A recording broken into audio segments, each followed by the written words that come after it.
What's going on, everybody? Happy Monday. Cooking Vamp 70, Robert Heffernan, Mangia.tv. Who ate the bunny's head and left all the rest? Who ate the bunny's head? I need to find someone to confess. Whoa!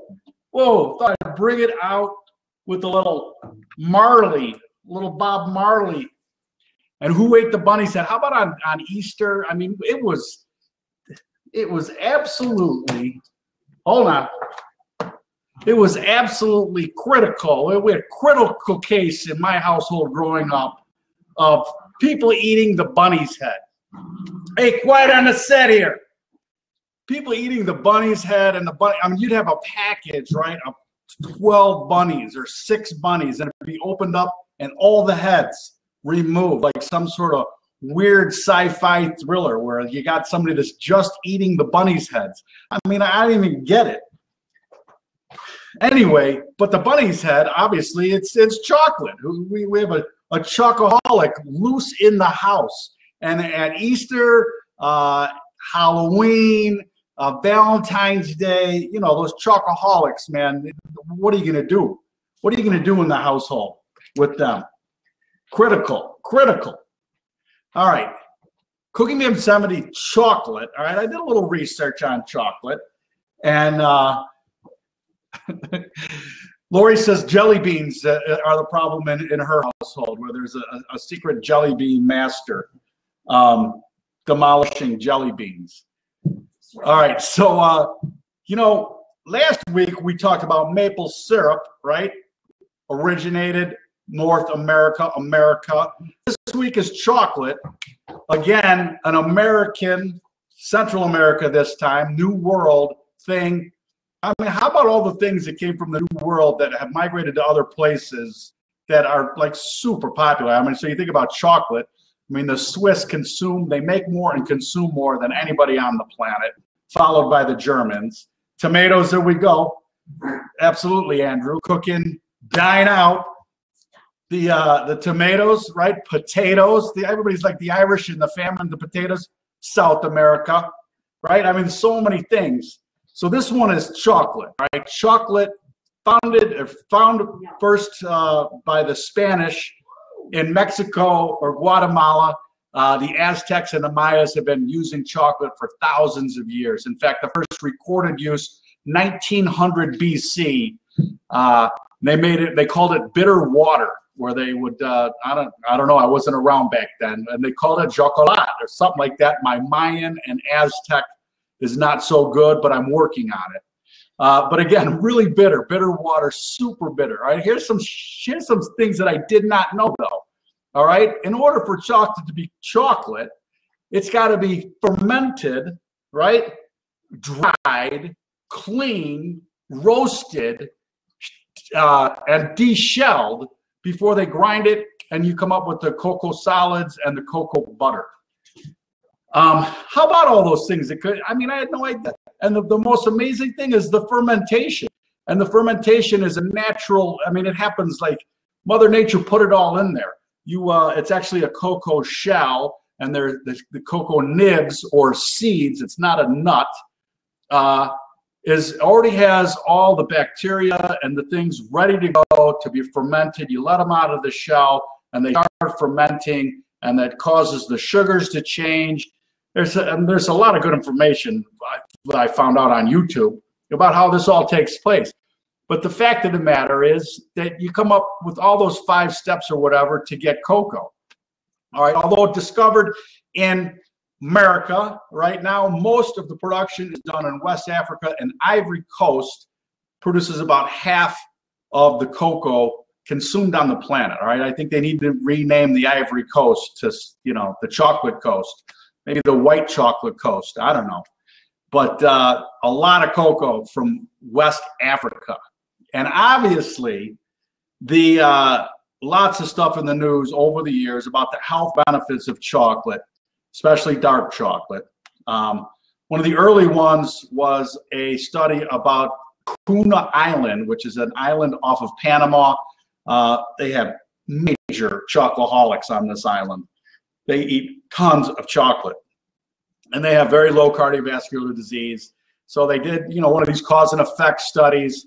Now that study's coming into question, whether that's the amount of work that they do, the Mediterranean diet that they kind of adhere to, or the chocolate, or all three. But again, medical studies, especially these types where you're just interviewing populations, I don't know.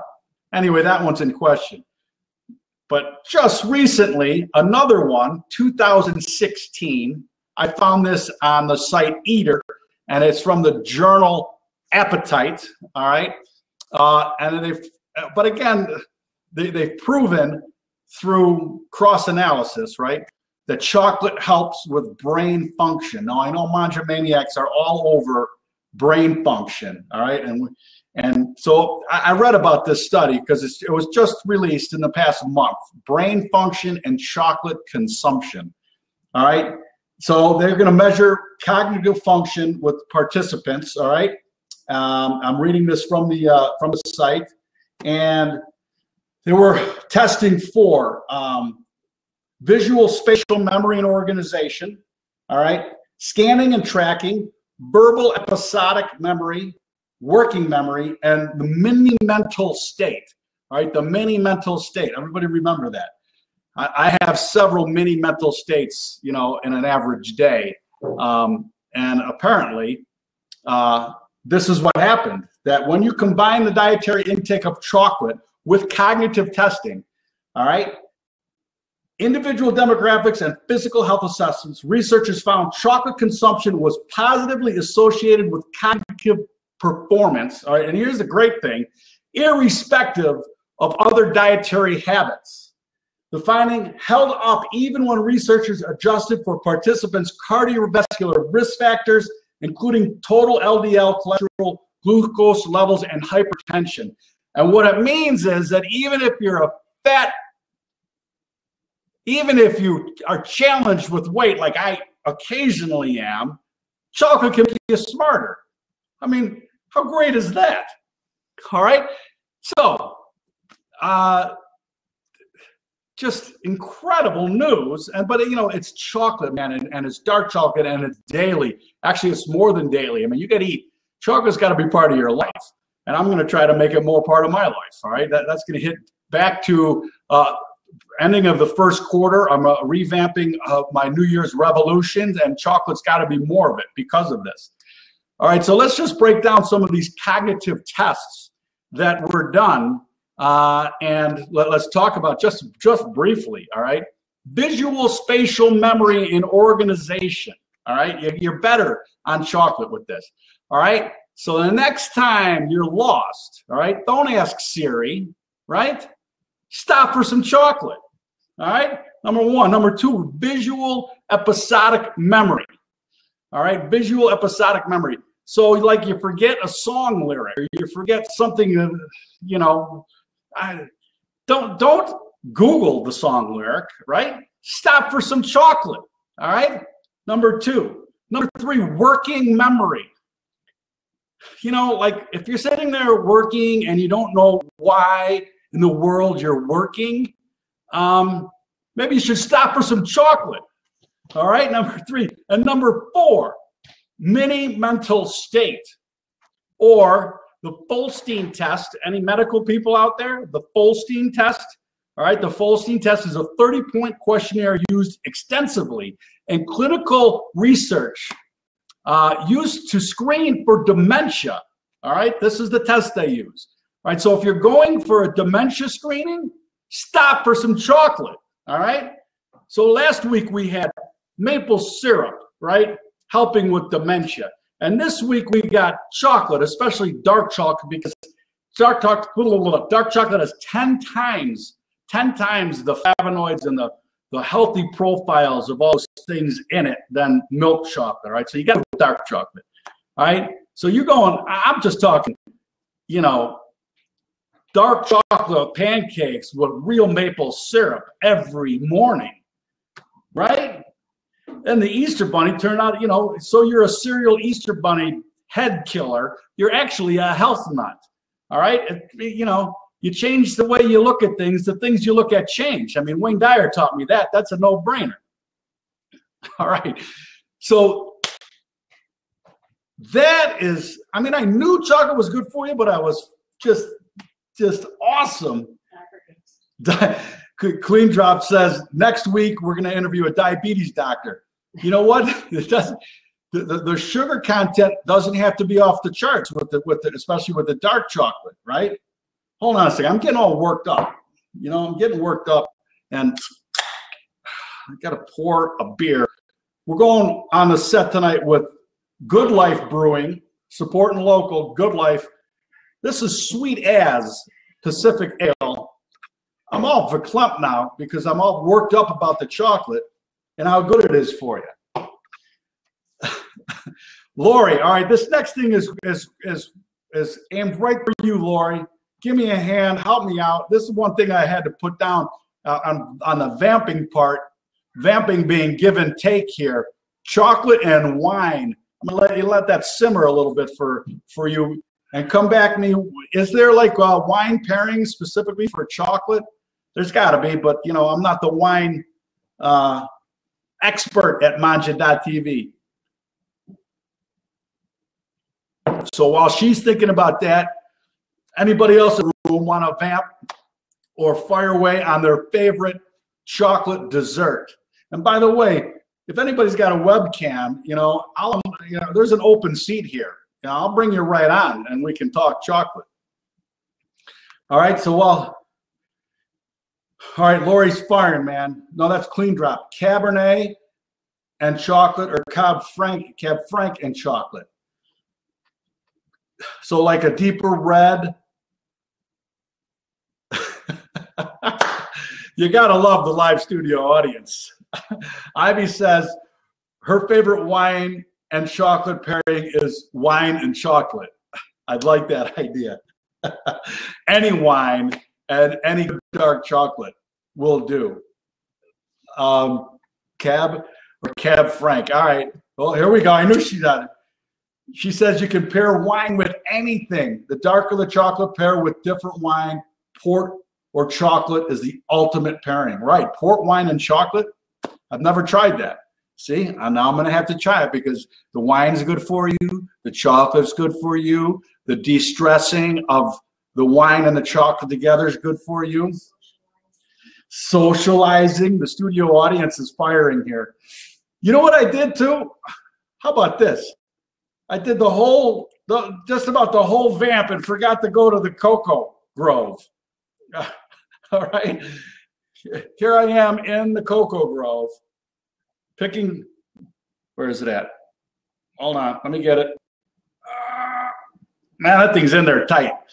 I can't get it. Everybody agrees that Ivy's got it right on the head. Chocolate and wine. And we'll worry about the correct pairing later. All right. The other thing I wanted to talk briefly about chocolate and how great it is for you cognitively is in the edibles environment where they create chocolates from THC. Now you got a real battle going on. You know what I'm saying? I mean, the chocolate's trying to make you smart, and the THC is keeping you in third grade, where like math and spelling are a huge challenge. The chocolate is trying to have you better visually, spatially, and the THC is you're getting lost in your neighborhood. You can't even find your way out to the main road. The THC is supposed to help you. I mean, the chocolate is supposed to help with your working memory. I'm not sure what working memory is, but it's like maybe it's why I should be working. And the THC is telling you, quit this shitty job, all right, and become your own boss. So in the edible side of things, the chocolate and the THC, man, they're firing against each other. I'm not even sure if it's a good pairing anymore, THC and chocolate. Lori's telling me here in the chat that Melissa Etheridge has a winery all about THC wines. See, now again, the wine and the tea, I'm not sure it's things that you should mix. You get a little bit too relaxed and too lost when the alcohol and the THC are involved.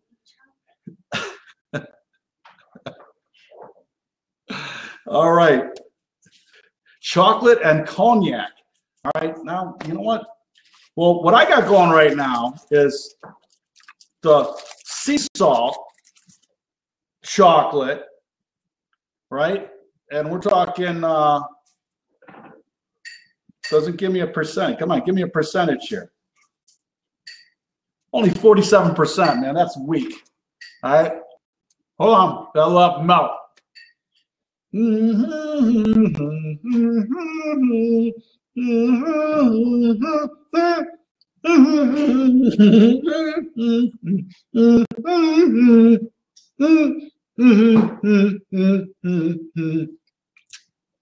All right, it's melting. We're going to do sweet as Pacific Ale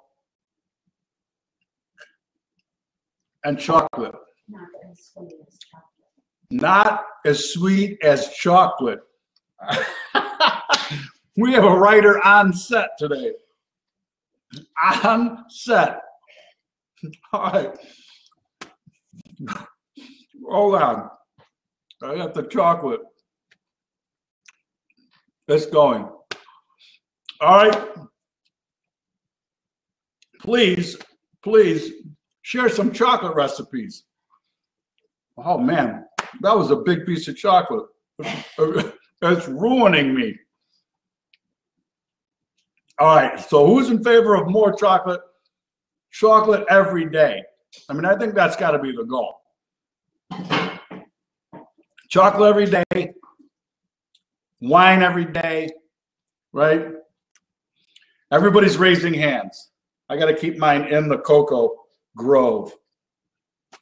Cocoa Grove. All right. Let's talk some exciting things coming up from Mangia TV. Next week, we have Dog Guru, Ari Fleischman, a former trader like myself that had to reinvent himself. He's got a state-of-the-art dog training facility in Chicago. He competes on a national level with a dog, and they call it biting or mouthing. I don't know. He's crazy, man. He puts on one of these suits, and the dog comes flying across the field and tries to take his arm off, and you get judged on that, which is kind of cool. And he's also an expert in kibble and raw feeding for your dog. Chew on that a little bit. All right, that's the 4th of April. On the 5th, I am hitting the road for 2 weeks. I'm going to meet my brother in Las Vegas, and he's going to sell the Hef Industry Little and Big Mule, which are for the construction trades. And I'm going to cook people Mangia chicken and shrimp. And we're going to interview restaurateurs. And we're going to make our way from Las Vegas to Biloxi, Mississippi for my annual golf trip in Biloxi. In Biloxi, we will be interviewing the Shed Barbecue people. On the way, we hope to be in Austin, Texas, and interview there, and also in Phoenix and maybe El Paso. It depends on how lost we get on the way. The crowd just said we're never getting out of Vegas, but that's not true. That's not true. We will get out of Vegas. We have to get to Biloxi. We have to get to New Orleans by April 14th. All right. So we got 9 days or 10 days. If anybody could do math here, please. The 5th in Vegas. We have to be in New Orleans on the 14th.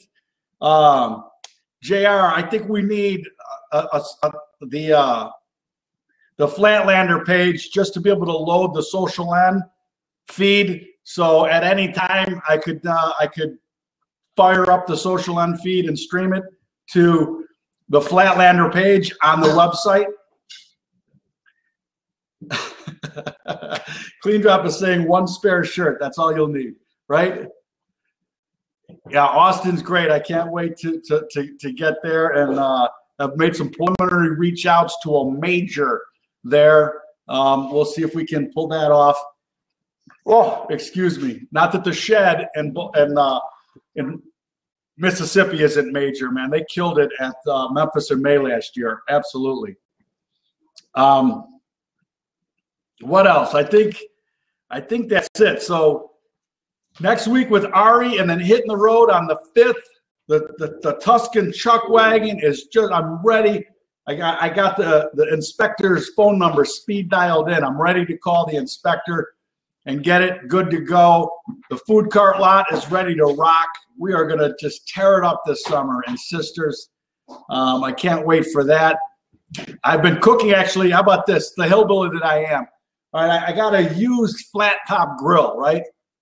And it was so demolished that I had to take it and get it sandblasted. Well, man, you know what? When you sandblast a flat top grill, that thing comes out virgin clean, man. It was like pristine.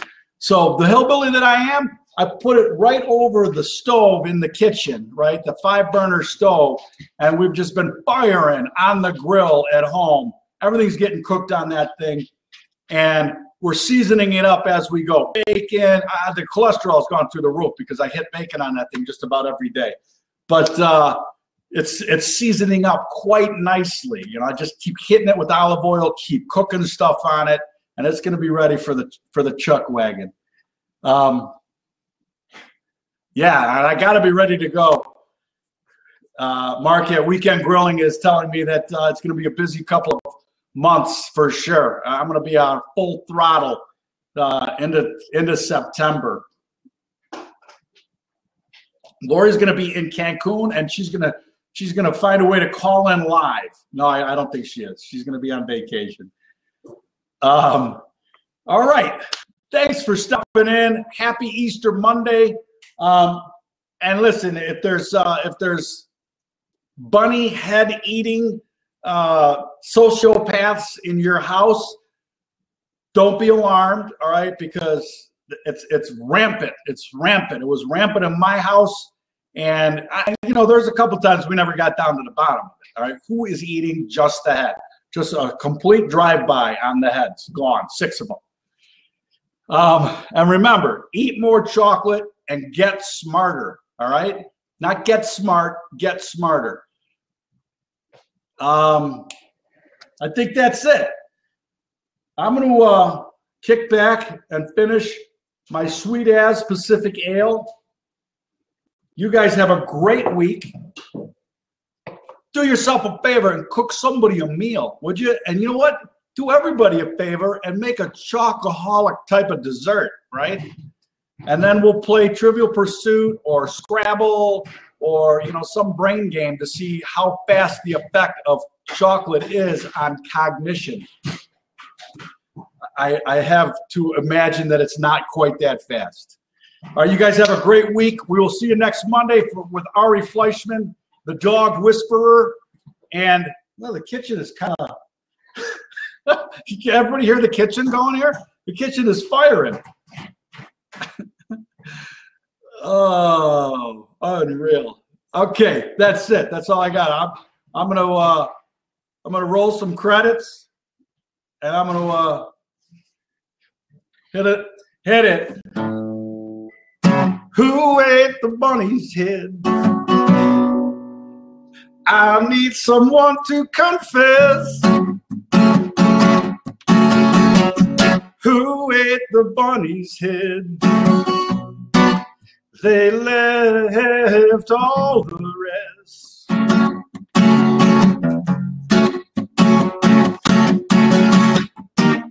Whoa, missed it.